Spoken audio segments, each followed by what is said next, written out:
Contenido del siguiente programa es ajeno a Universidad 92.1. Los comentarios u opiniones son responsabilidad de las y los productores. Enfrentamientos verbales dentro de la política partidista ataca al hombre y no a sus ideas.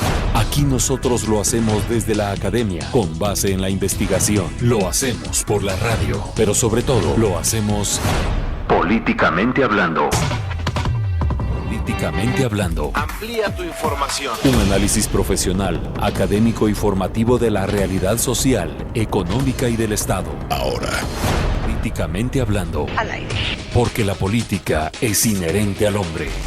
A continuación, transmitiendo por Universidad 92.1. Ideas políticas que suenan. La libertad de decir las cosas como son.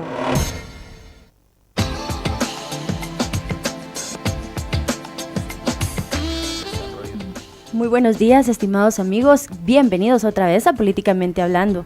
Como todos los jueves, les saludamos para traerle temas de interés social desde un enfoque crítico. Mi nombre es Carla Roldán y será para mí un gusto acompañarlos otra vez durante una hora de programa bajo la coordinación del doctor Mario Roberto Morales. Muy buenos días, doctor. Buenos días, Carla. El día de hoy estaremos conversando sobre la problemática del agua en América Latina y en Guatemala específicamente. Para ello tenemos dos invitados con mucha experiencia en el tema. Tenemos como invitado al doctor Yuri Melini y al doctor gracias al doctor Juan Antonio Fernández, al licenciado Juan Antonio Fernández, quien es también profesor de la Escuela de Ciencia Política. Ya los voy a estar presentando más formalmente, pero antes, para poder aprovechar la temática que realmente es muy interesante y tenemos esta problemática muy vigente en el país, vamos a dar paso a la introducción del doctor Mario Roberto Morales, no sin antes recordarles que tenemos disponibles las vías de comunicación para que ustedes se comuniquen durante el transcurso del programa, hagan sus consultas. Es el 2207-9017 y 2207-9018. Así también nos pueden contactar por medio de nuestras redes sociales, en Facebook, Políticamente Hablando, en Twitter, SP-USAC. Estaremos muy gustosos de leer sus comentarios al aire. Así que, buenos días, doctor, adelante. Muchas gracias, Carla. Bueno, yo voy a ser muy breve porque se trata de un asunto que debe ser comentado por personas que se dedican específicamente a su análisis. Pero en general vivimos en una Guatemala en este momento muy revuelta, de muchísima confusión ideológica, de muchísima confusión conceptual. Estamos frente al Plan para la Prosperidad del Triángulo Norte, que lejos de significar una salida del modelo extractivista que está dañando seriamente el ambiente y está pauperizando aún más a los sectores populares en el campo, aparentemente este plan se trata en ese terreno de un incremento, de una intensificación del modelo. Unido a esto, pues los debates acerca de si la corrupción está por encima de la lucha de clases, si está por encima de izquierdas y derechas, si es legítimo, si digamos práctico, que las izquierdas guatemaltecas se alineen con los intereses geopolíticos estadounidenses en nombre de la lucha contra la corrupción, ignorando, por ejemplo, el caso de Brasil, que es emblemático en la guerra entre los BRICS y la geopolítica estadounidense, un asunto que también nos concierne porque los BRICS ya están en Nicaragua y el Triángulo Norte en ese sentido pues es una trinchera de Estados Unidos frente a los BRICS. En fin, en este contexto tan revuelto de intensos debates y intensas diatribas también por la prensa, el asunto del agua es central. Es central por muchísimas razones, por las razones que ya se saben y que son un lugar común en el sentido de que el agua es vida, de que no se puede vivir sin ella, y el hecho de que el modelo económico, oligárquico, corporativo transnacional está, pues llamémosle así, privatizando el agua, privatizando los ríos, desviando los cauces de los ríos para mover hidroeléctricas y otras empresas agroindustriales que dañan el ambiente, con la consecuente pauperización de los sectores rurales, pues esto agrava alarmantemente la situación de nuestro país, la situación de caos ideológico, la situación de desorganización política en el plano de los partidos. La misma lucha contra la corrupción ha venido a desmantelar las posibilidades de los partidos. El hecho de que las organizaciones campesinas no converjan en un programa, digamos, político que pudiera hacer converger a los sectores afines con los intereses populares, en fin, en toda esta coyuntura caótica, el agua es un asunto central, no solo porque se trata de su privatización y de el consecuente impacto negativo en el ambiente y en la gente, sino porque el precedente de privatizar esto es nefasto, ¿no? En Bolivia el antecedente aquel de la privatización de la lluvia por parte de la transnacional Bechtel es emblemática de esto, ¿no? Es rayano en el ridículo, pero un ridículo trágico, ¿no? Entonces, a mí me parece que este es un asunto que nos atañe a todos, independientemente de ideologías y partidismos, y precisamente por eso hemos invitado a dos personas que tienen mucho que ver con este asunto, que lo comprenden, que lo analizan, que lo trabajan y que además tienen una actividad política en favor del ambiente, en favor de los derechos humanos que se violan con estas, digamos, estos modelos económicos, y que pueden hablar con mucha más propiedad que yo del asunto. Así que yo le regreso por eso el micrófono a Carla para que los presente propiamente. Muchas gracias, doctor. Y sí, definitivamente nuestros invitados tienen amplia experiencia en el tema del medio ambiente, en el tema de la conflictividad, así que es un gusto para mí presentar al licenciado Juan Antonio Fernández, quien es sociólogo por parte de la Universidad de San Carlos, de la Escuela de Ciencia Política específicamente. Está ya con sus estudios, ya pensum cerrado de maestría en políticas públicas por el Instituto Superior de Ciencias Sociales y Políticas de la Universidad de Lisboa en Portugal. Ha sido becado por diferentes estudios, entre ellos conflictividad, alta dirección en administración pública, estas en universidades de Estados Unidos, en Lisboa, Portugal, en Taiwán, y también tiene becas por parte de política de suelos en Guatemala, en una institución que tiene sede en Cambridge, Massachusetts, Estados Unidos. Es coautor de varios también publicaciones como Tierra, Identidad y Conflicto en Guatemala, editado por Flaxo, también profesor de la Escuela de Ciencia Política, y en el caso del doctor Yuri Melini, quien es conocido ampliamente por ser defensor de los derechos humanos y activista.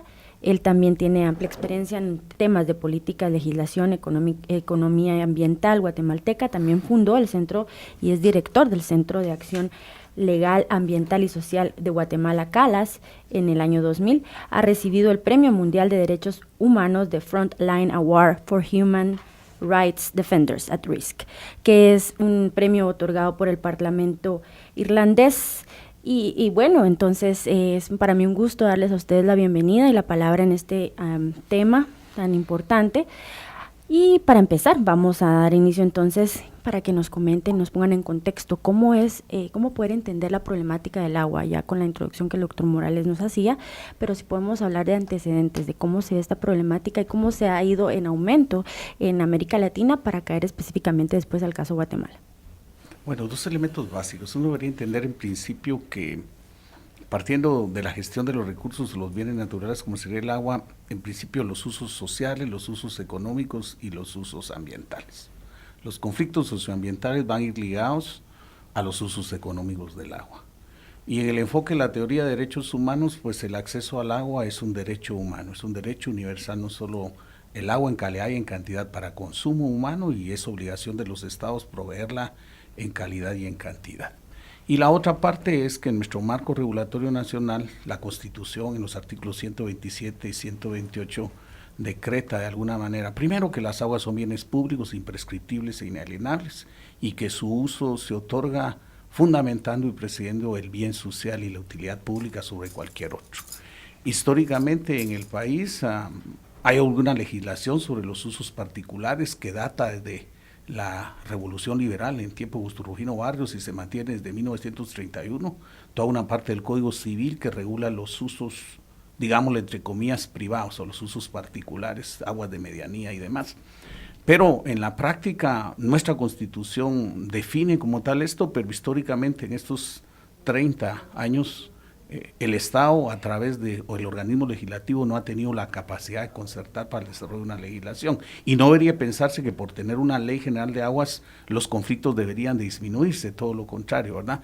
En los últimos años, como bien lo mencionaba Mario Roberto al principio de la introducción, el modelo extractivo ha generado una serie de conflictos en los cuales, en el tema de la gestión de los recursos hídricos, al no haber un marco regulatorio, en principio que garantice el derecho y el acceso a la sociedad en su conjunto para actividades esenciales como el consumo y otras que van ligadas a la agricultura de subsistencia, pues lo que hemos encontrado es a partir de la legislación datada en 1997 con la Ley General de Electricidad, la Ley de Minería, en la cual pese que no hay un marco regulatorio, estas leyes especiales permiten otorgar derechos de aprovechamiento de caudales públicos para intereses económicos particulares. Por ejemplo, la Ley de Electricidad le permite al Ministerio de Energía y Minas otorgar caudales de usos públicos para generación de energía hidráulica o, en el caso de la Ley de Minería, otorgar aguas públicas para procesos industriales.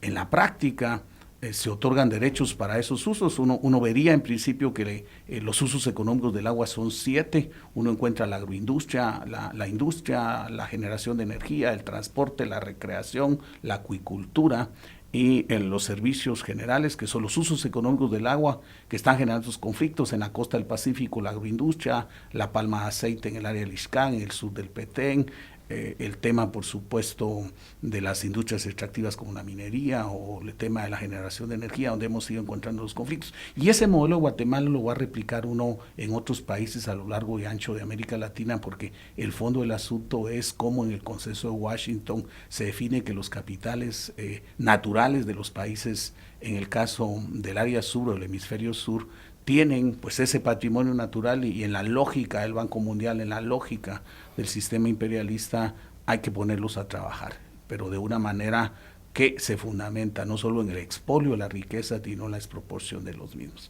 Finalmente, entonces, los conflictos van a estar asentados ahí, esencialmente en la debilidad del Estado y en otros temas que son graves. Por ejemplo, en caso de Guatemala, por ejemplo, no hemos logrado obtener una cobertura adecuada de agua potable y saneamiento para la población. Andamos por abajo del 75% de cobertura en áreas urbanas y en algunos casos en áreas rurales entre el 54 y el 58%. O sea, el agua no está donde debe estar, cerca de la gente.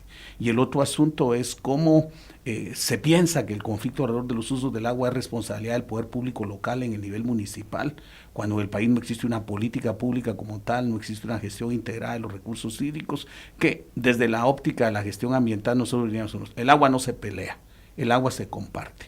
Y en el caso de Guatemala, es un país abundante en recursos hídricos, altamente deteriorados. Uno ve cuerpos de agua pristinos, como podría ser Amatitlán, Atitlán, Petén, Itzá, grandes reservorios de agua totalmente deteriorados. La cuenca del Pacífico, el tema de la Motagua, por ejemplo, los ríos de la vertiente del Golfo de México totalmente impactados, pero es la ausencia de una planificación, una gestión adecuada de los recursos. Gracias, doctor Melini. Bueno, yo creo que ya puso varios temas en discusión el doctor Melini, licenciado Juan Antonio Fernández. Creo que es importante que nos centremos entonces ahora un poco, ampliemos un poquito, ya que en el aspecto local entraremos ya en la segunda pausa, después de la segunda pausa, pero ahora creo que es importante que ampliemos sobre lo que ya decía el doctor, del modelo que se fundamentó con el Consenso de Washington y las políticas que han implementado los países a nivel de América Latina en el uso de este recurso. Sí, gracias, buenos días Carla, Mario Roberto. Yuri, un gusto estar aquí con ustedes y con todos los radioescuchas de Políticamente Hablando. En primer lugar, establecer de que la problemática y los conflictos por el agua se dan particularmente en el espacio que podemos denominar como el sur global, es decir, en los países de Asia, América Latina y África, donde la mayoría de la población es pobre y particularmente rural. Ese sería como un primer elemento desde el contexto global que nos puede situar dónde es donde se están estableciendo estos proyectos y modelos extractivos en torno al agua. En segundo lugar, establecer de que independientemente de que si las inversiones son públicas, privadas o mixtas, tiene un efecto directo sobre las comunidades, principalmente indígenas.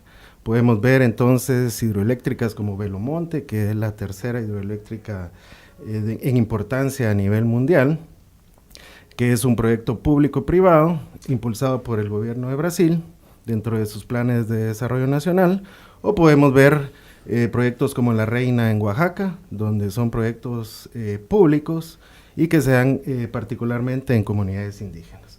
O bien podemos ver proyectos privados como los que se están desarrollando en Guatemala, y en todos encontramos el mismo denominador.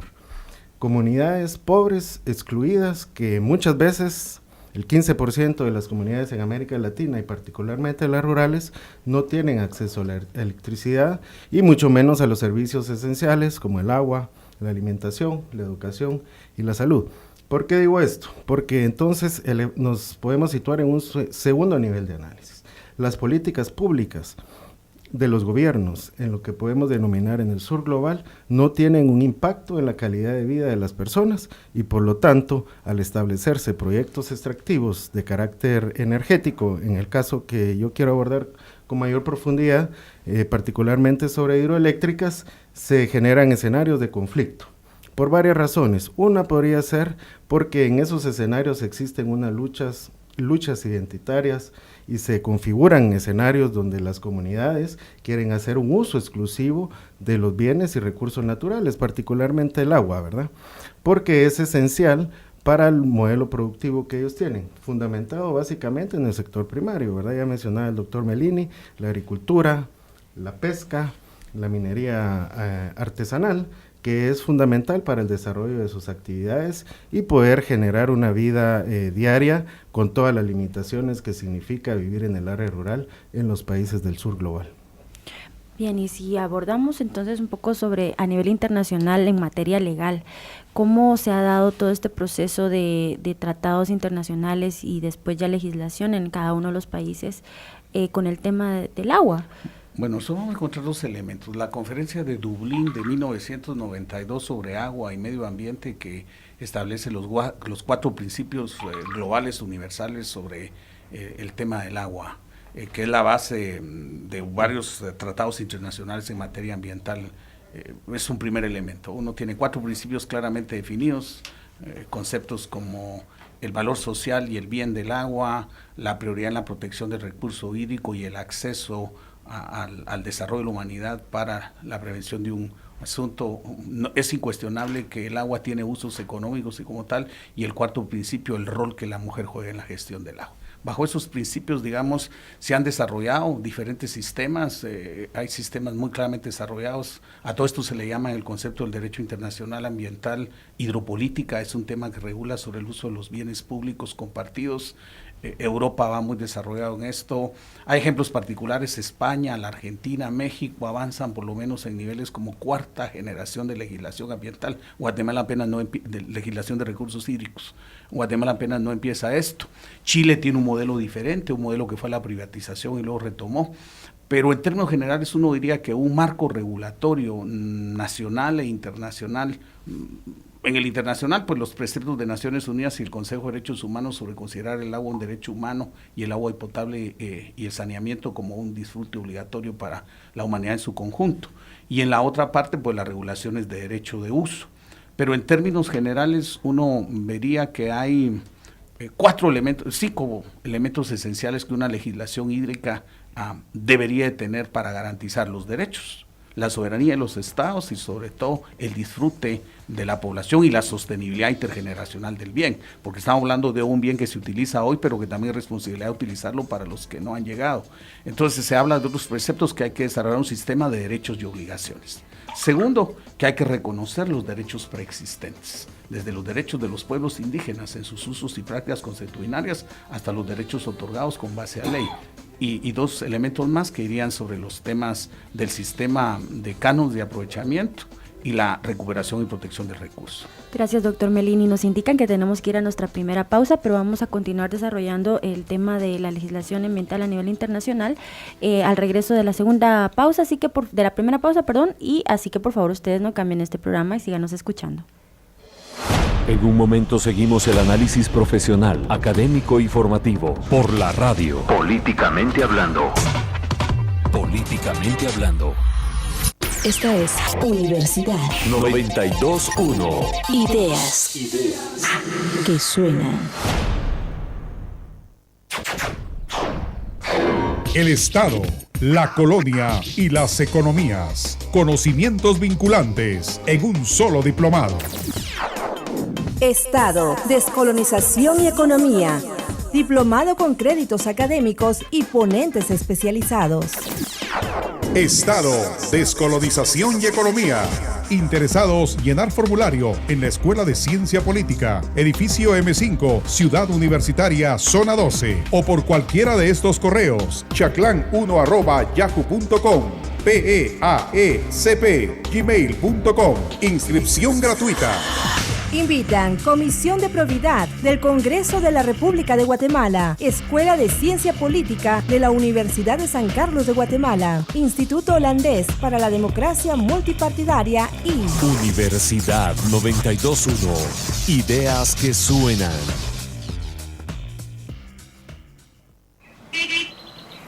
¿Qué onda vos? ¿Ya te graduaste? No vos, todavía no. No te has graduado. No tengo otro idioma y es requisito para mi facultad. Métete a Calusac, hombre. ¡Calusac! Sí, en Calusac podés estudiar inglés en cualquier horario y el día que más te guste. También podés aprender otro idioma como francés, mandarín o un idioma maya si querés. Gracias vos, ahorita voy a ir. ¿Y tú? ¿Qué estás esperando? Centro de Aprendizaje de Lenguas Calusac. Inscripciones abiertas para todos los idiomas del 28 de junio al 15 de julio. Edificio S13, Ciudad Universitaria, Zona 12. Ingresa a Calusac y no te quedes atrás. Cada semana, los mejores programas de entretenimiento, información y educación. Bueno, efectivamente la coyuntura ha venido cambiando vertiginosamente de un instante a otro, de un momento a otro. Naturalmente las emociones de la gente, especialmente en las áreas urbanas, han estado en un perenne sube y baja que tiene a mucha gente optimista ya en un estado cercano al paroxismo. Políticamente hablando, donde la Escuela de Ciencia Política de la Universidad hace una revisión analítica de la coyuntura y la realidad política del Estado. Hemos insistido aquí muchísimo en que la problemática nuestra es sistémica, que no se soluciona con meter a la cárcel a 1, 2 o 20 o 30 personas, sino que se trataría de cambiar de raíz este sistema. Políticamente hablando, jueves 7:30 de la mañana. Y eso que solo estamos hablando del sistema político, que como todos sabemos, ¿no?, es una expresión relativamente autónoma del sistema económico. Esta es la ruta auditiva de cada semana en Universidad 92.1. Ideas que suenan. La Escuela de Ciencias Políticas y Sociales de la Universidad de San Carlos de Guatemala está presentando Políticamente hablando. Políticamente hablando.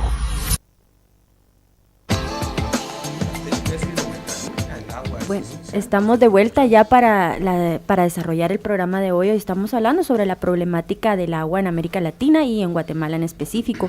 Como invitados tenemos al doctor Yuri Melini y al licenciado Juan Antonio Fernández, quienes han estado ya desarrollando los antecedentes de esta problemática con amplio contenido, así que le invitamos a que cuando este programa ya esté en línea lo pueda compartir, porque debe de ser de conocimiento de todos por qué la importancia de este tema en nuestro país y en el mundo en general. Vamos a seguir desarrollando entonces la pregunta sobre legislación.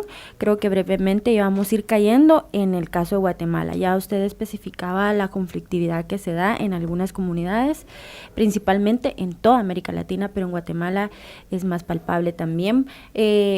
Centrémonos entonces, después de desarrollar algún tema, de intervenir en materia de legislación internacional a nivel local y en las comunidades. Si podemos mencionar casos específicos, por favor. Sí, gracias. Particularmente indicar de que, aunado a lo que comentaba el doctor Melini en torno a la legislación internacional, esta no es coherente con la legislación nacional, prácticamente de todos los países de América Latina. Vemos de que en la mayoría de los casos ha tenido que intervenir la Corte o la Comisión Interamericana de Derechos Humanos, y ahí podemos ver casos relevantes como el caso de las hidroeléctricas denominadas los DACIS en Costa Rica, donde sentencias de la Corte y la Comisión Interamericana de Derechos Humanos han obligado al Estado costarricense, uno de los considerados mayormente democráticos en el hemisferio y en Latinoamérica, a implementar prácticas que beneficien a las comunidades cuando les han sido negados sus derechos. Vemos casos como México, una potencia, miembro de la OCDE, los 30 países más ricos del mundo, con las economías más grandes del mundo, un Estado sólido, donde toda esta legislación no ha sido implementada a nivel nacional. Y podemos seguir así con diversos casos a lo largo de América Latina. En concreto, en el caso de Guatemala vemos grandes deficiencias en materia de implementación de tratados y convenciones internacionales referentes a los derechos de los pueblos indígenas particularmente. En Guatemala no se ha celebrado consulta alguna por parte del Estado, que quien tiene que conducirla, en torno a la exploración de los recursos naturales y particularmente sobre el agua. Vemos aquí caudas dramáticas que hemos tenido, particularmente por el uso y explotación del agua para procesos hidroeléctricos como Chixoy, ¿verdad? Lo que se pudo haber pensado que iba a ser el mayor proyecto hidroeléctrico y el mayor proyecto de ingeniería a nivel mesoamericano, culminó con unos resultados dramáticos, pues lo que ocurrió ahí en la última mitad del siglo XX con las masacres, particularmente Río Negro, para poder implementar el proyecto, nos da una idea de hasta qué punto pueden llegar los capitales, sean nacionales, privados o internacionales, para implementar estos proyectos extractivos. Excelente, vamos entonces a platicar ampliar sobre estos temas, doctor Melini y también doctor Morales. Vamos a comentar entonces quiénes son estos actores de esta problemática de la conflictividad en las comunidades, pero las empresas también que se están implementando y lo que ha salido a luz últimamente, proyectos como Renace y otras hidroeléctricas, y el problema del desvío de los cauces que ustedes ya comentaban. Pero ¿cuáles son estos intereses? Si lo podemos dimensionar, ¿a qué magnitud? Porque obedecen tantos intereses y se dan tantas violaciones a derechos humanos por el uso de este recurso. Dos elementos importantes también a considerar. Guatemala es un país abundante de recursos hídricos. Este es un país que produce agua al extremo que el 65% de sus aguas son transfronterizas a terceros estados. Economías como la beliceña dependen del agua producida en las montañas mayas que va por el río Mopán y que no solo es esencial para el sistema de agua de la ciudad de Belice como para el sistema eléctrico. En el caso salvadoreño con el río Lempa depende de las aguas generadas en Olopa, Chiquimula y en las partes altas del río Jupilingo, que son esenciales tanto en Honduras como en El Salvador. Y qué decir, por ejemplo, de todo el complejo magnífico de Guatemala, de lo que viene a ser el río Sumacinta, con sus caudales del Chacbal, el Rizoy y por supuesto el río Negro, el Santa Isabel, la Pasión y el río San Pedro. Esto es esencial en la economía del sudeste, tanto de Tabasco como de una parte de Chiapas. Y por supuesto la parte del Coatán y del río Cuilco, que es esencial en Venustiano Carranza y en las partes de Chiapas, en la parte de Tuxtla Gutiérrez. Entonces, Guatemala comparte sus aguas, este es otro elemento básico. ¿Qué es la principal debilidad? Es que este país, como en otras grandes falencias, no planifica, no ordena su territorio y tampoco desarrolla la política pública y los instrumentos de la política pública como debería ser la legislación especializada. Es impensable que en este país se piense en un modelo de desarrollo fundamentado en una propuesta denominada CATUN 32, pero que previo a eso no tengamos un análisis costo-beneficio sobre impulsar un modelo de economía sustentado en el uso de los bienes naturales que de alguna manera el agua cruza con estas actividades. ¿Dónde están las decisiones? Las decisiones están que arbitrariamente a partir de 1997, con toda esta legislación que fomenta el despojo y el expolio de la riqueza nacional, concretamente legislación de recursos para matriz energética, el tema de la industria extractiva, el fomento a las maquilas y los otros temas adicionales, han provocado y visto que el agua es un elemento en la producción de estos. La ganadería intensiva podría ser también y por supuesto los monocultivos o los cultivos de exportación del altiplano. Pero ¿qué es la realidad de este país? En primer lugar, no contamos con un inventario de recursos hídricos. En segundo lugar, tenemos una dispersión del sector público en el Poder Ejecutivo, que para mencionarles, solo en el tema de la gestión de recursos hídricos, 23 entidades del organismo ejecutivo tienen competencia directamente sobre la gestión del agua. Ministerios como Agricultura, Energía y Minas, Ambiente, Infraestructura y Vivienda, tienen competencia legal, relaciones exteriores. Entonces aquí no hay una homologación y una normalización de la legislación, ni mucho menos una rectoría en el sector público que diga que haga.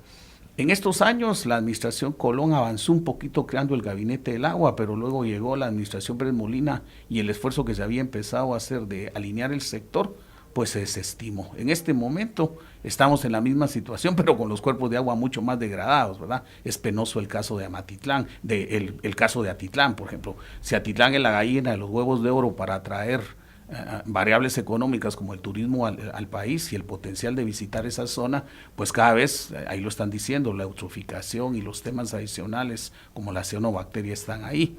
Y el otro, por supuesto, es el tema de la generación de energía, el tema de las hidroeléctricas y el tema de los monocultivos. Yo pongo un estudio de caso que trabajamos el último año, es el caso del río La Pasión y la contaminación por el ecocidio y las liberaciones de pomes de la industria, en este caso que el Ministerio Público investiga, que vendría a ser Repsa, ¿verdad?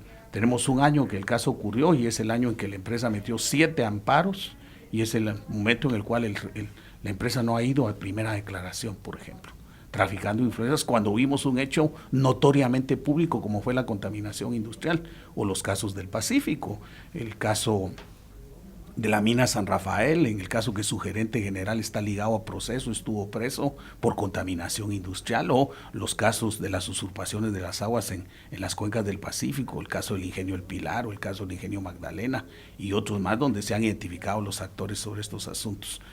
Hay un asunto que es importante para terminar esta intervención y es el asunto de hablar de cómo la población ha tomado concienciación pública porque ha visto que el tema de la gradación o el acceso al agua es un tema de vida o muerte.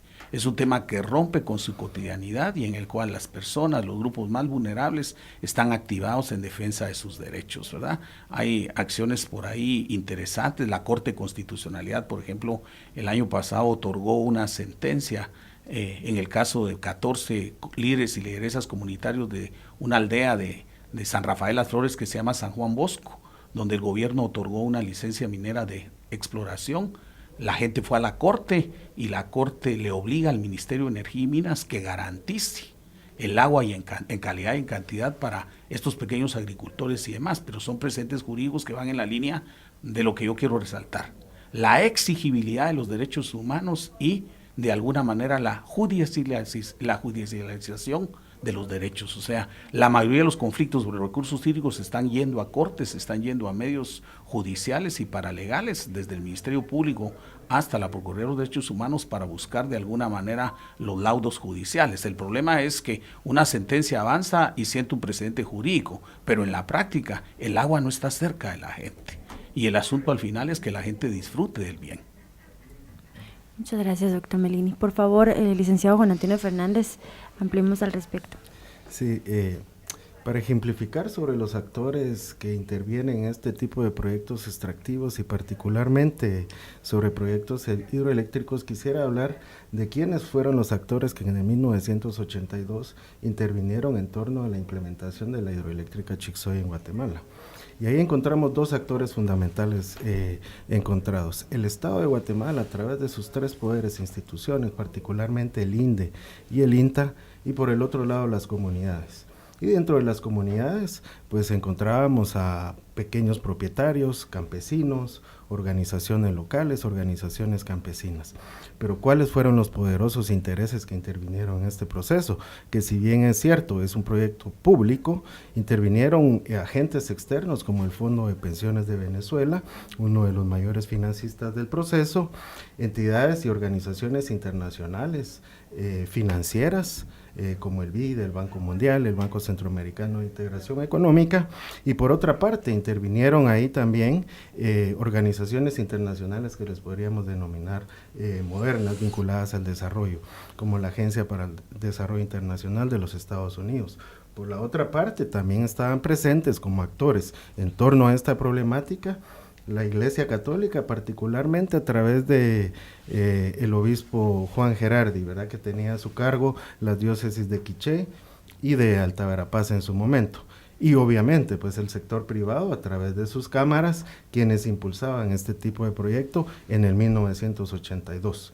Obviamente quien se entrecruza entre estos proyectos pues fueron las organizaciones guerrilleras que participaron también activamente en torno a esta problemática. Solo eso nos puede dar una idea que en un espacio y en un periodo pre-consenso de Washington, ya la influencia de los actores y las empresas internacionales, por ejemplo, la ingeniería la hizo una empresa de la República Federal Alemana, ¿verdad? O sea, solo para que tengamos el contexto de la globalidad y que involucran a estos actores.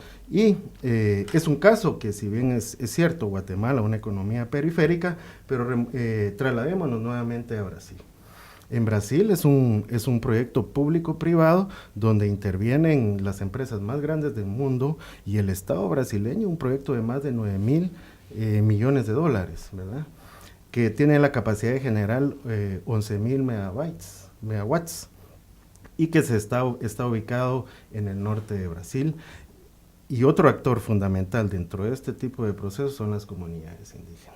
Es decir, los Ñobe Bugle en el proyecto Chan 75 en Panamá, los Cayapó, los Araná, los Juruná, los Aguaché en Belo Monte en Brasil, los Mixtecos en Oaxaca, los Quechís, los Achís y particularmente en el proyecto Chicxoy. Entonces vemos de que otra de las características es de que involucra actores internacionales de gran peso y relevancia a nivel internacional, empresas privadas, estados, organizaciones internacionales, y se enfrentan contra los derechos de las comunidades rurales pobres, particularmente indígenas. En el caso de Latinoamérica, más de 43% de los proyectos hidroeléctricos están involucrados comunidades indígenas. Muchas gracias, licenciado Juan Antonio Fernández.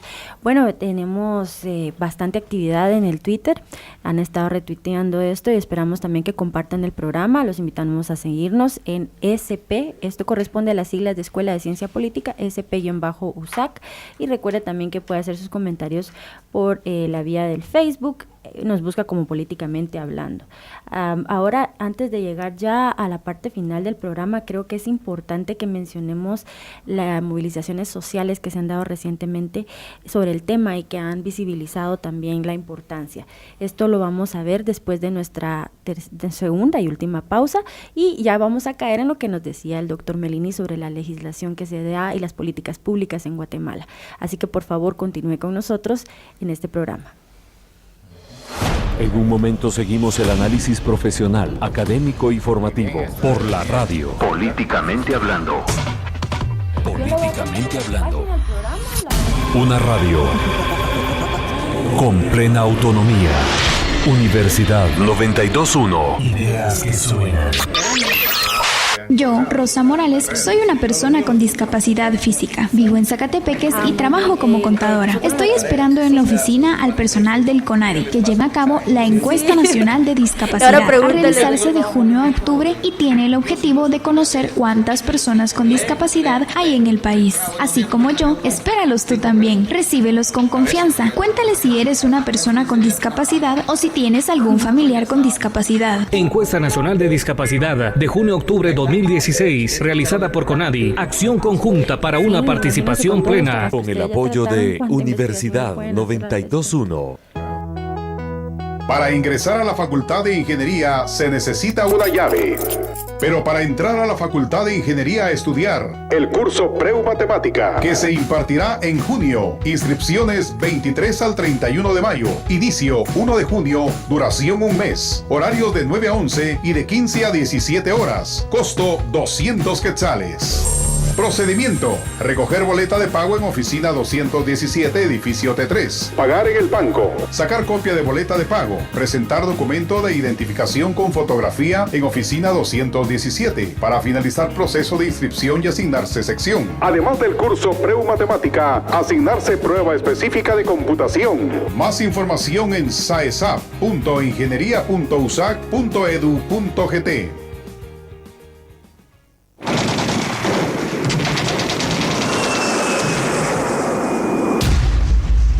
En la historia de la humanidad, 2 guerras han marcado al mundo, dejando a su paso desolación y muerte. Ahora, la geopolítica occidental puede causar un conflicto de extinción o cambiar un imperialismo.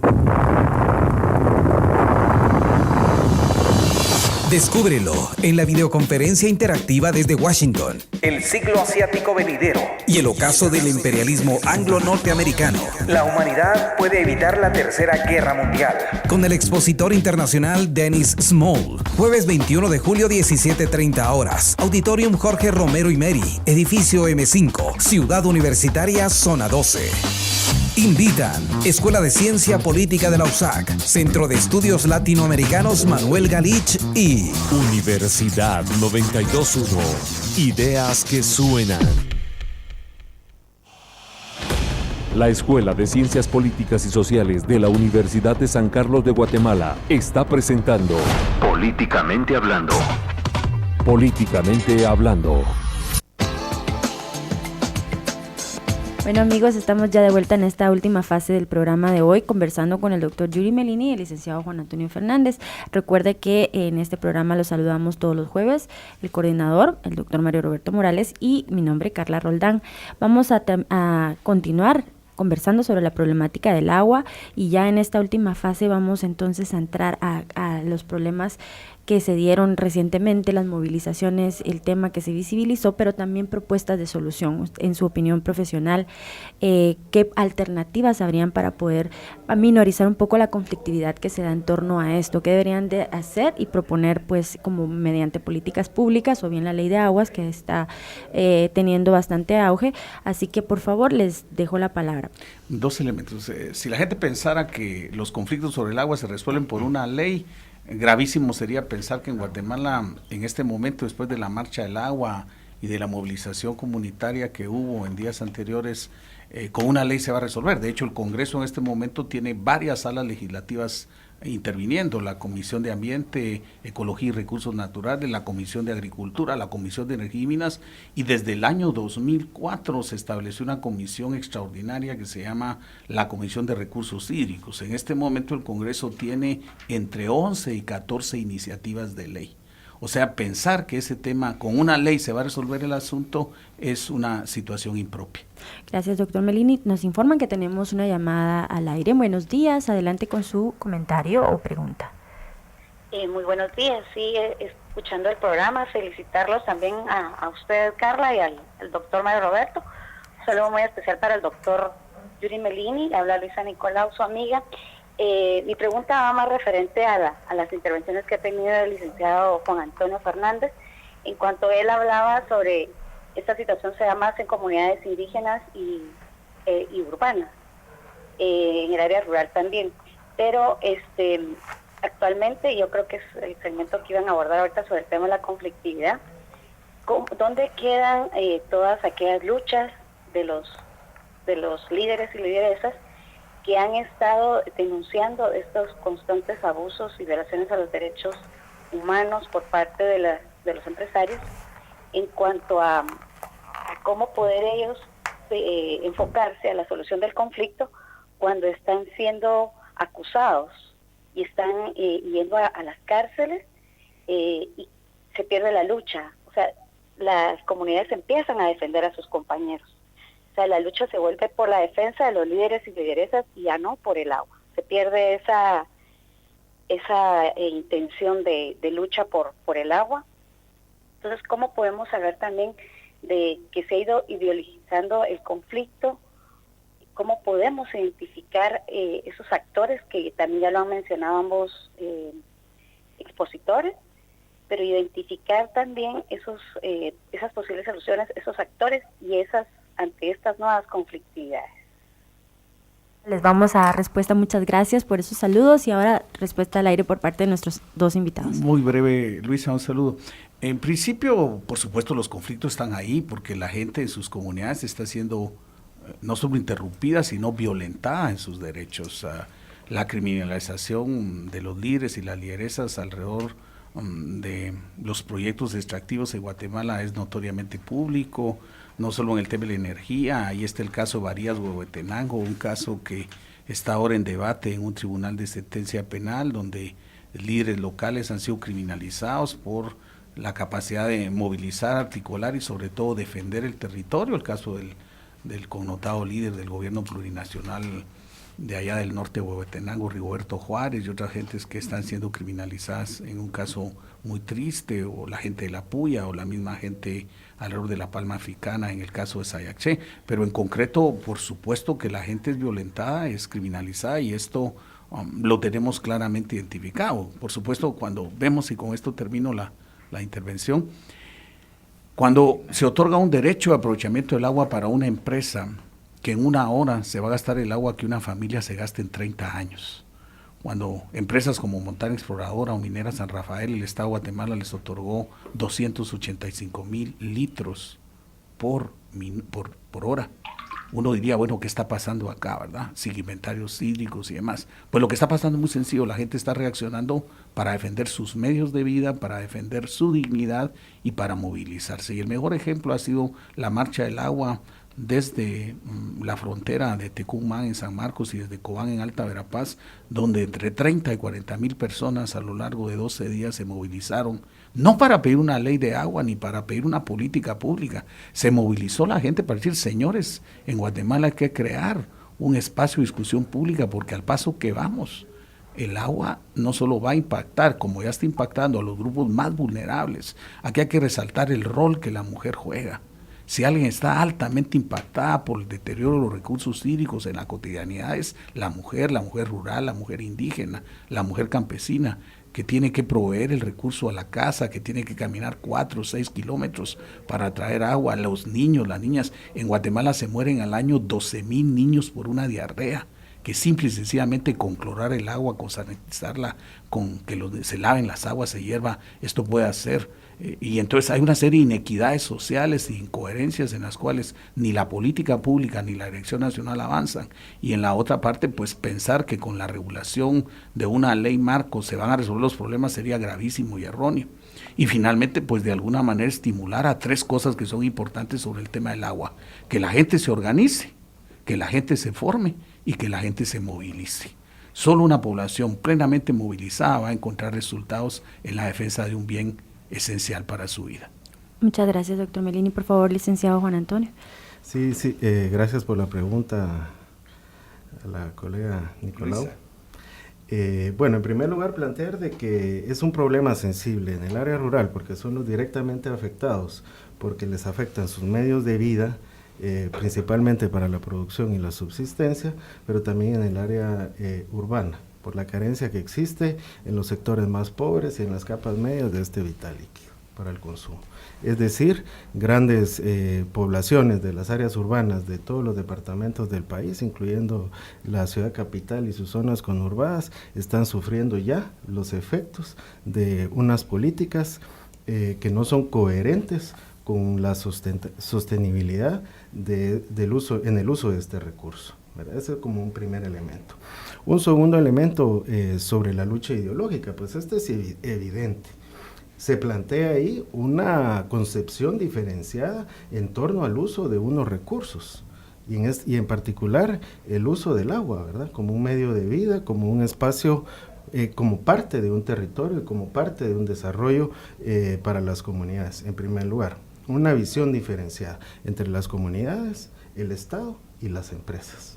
Un segundo elemento está también ahí presente en la lucha ideológica, una forma de ver el desarrollo de los países del sur global. Es decir, estas organizaciones como la Asamblea Social y Popular que plantean una marcha por el agua en Guatemala, pues tienen referentes internacionales en África, en Asia y en toda América Latina. Pues entonces ahí lo que se está planteando es una posición ideológica en torno al uso de este recurso esencial para la vida de los humanos. Muchísimas gracias. Bueno, yo creo que ya para ir concluyendo este programa tenemos escasos minutos, pero me gustaría entonces que concluyamos, dando sus sugerencias para abordar esta problemática a nivel tanto académico como político, y vamos a concluir también con una intervención del doctor Morales. Por mi parte, me despido desde ya. Escúchenos el otro jueves con otro interesante programa, y por favor entonces cedo la palabra a nuestros invitados. Pues un saludo a todos, invitarlos a que, como bien lo decía, el agua no se pelea, se comparte, y un derecho como este se exige, y la forma más importante es de entender que hay que revisar quién está obteniendo los beneficios y a costo de quién. Muchas gracias. Sí, gracias. Únicamente decir de que invitar a los colegas científicos sociales, a los estudiantes a profundizar en el conocimiento de estas cuestiones, en primer lugar sobre las cuestiones de gobierno, como diría Gramsci.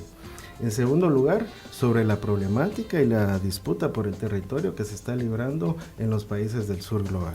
Y en tercer lugar, impulsar y procurar un marco normativo y legal que sea coherente con la legislación internacional en materia de derechos humanos y particularmente en materia de los pueblos indígenas. Y por último, y no menos importante, respetar y la opinión de las comunidades a través de la implementación del convenio 169 de la OIT. Bueno, para cerrar, yo quisiera recordar que hace pocas semanas, bueno, unas 7 o 8 semanas, un columnista neoliberal de la Universidad Marroquín escribió: el agua no es un derecho humano, es un bien económico. Esta especie de axioma neoliberal plantea como excluyentes estos dos aspectos del agua, ¿no? Es un bien económico, sí, pero eso no excluye que también sea un derecho humano, ¿no? Una cosa no anula la otra, y esa es la gran diferencia entre la visión neoliberal de la economía, del planeta, de los recursos naturales, y una visión, digamos, más apegada al interés general que se relaciona con los bienes materiales y con los bienes naturales, con la riqueza natural, ¿no? Es decir, el mundo, el hombre lo ha puesto a su servicio, pero ponerlo a su servicio no quiere decir depredarlo para la acumulación de capital de minorías elitistas que cada vez son más, valga la redundancia, más y más minoritarias, ¿no? Así que esta frase, el hecho de que el agua sea un bien económico, no excluye que también no excluye que su acceso sea un derecho humano fundamental. Así que con esto cerramos el programa y los invitamos para el próximo jueves a las 7:30.